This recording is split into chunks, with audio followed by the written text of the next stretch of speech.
இந்த கர்நாடக காவல்துறை என்னென்ன சட்ட நடவடிக்கைகள்லாம் இவங்களுக்கு எடுத்திருக்கிறாங்க பாருங்க.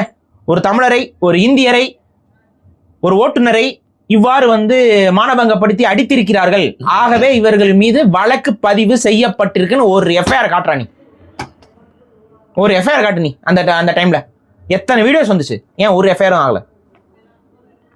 ஏன் ஆகலன்னு நான் சொல்லவா? கர்நாடகத்தை கன்னடர் ஆள்கிறார், தமிழகத்தை தெலுங்கர் ஆள்கிறார்.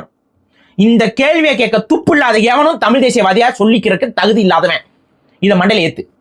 இந்த கேள்வியை தான் கேட்டிருக்கணும். இந்த பிரச்சனையில இந்த கேள்வியை கேட்க யாருக்கெல்லாம் துப்பு இல்லையோ அவர்கள் தமிழ் தேசியவாதிகள் என்று சொல்லிக்கொள்ள தகுதி அற்றவர்கள். தகுதி இல்லை உங்களுக்கு. மிக எவ்வளவு எரிச்சலா இருக்கு இந்த நடைமுறைகளும், அதுக்கு இவர்களுடைய பதில்களும்.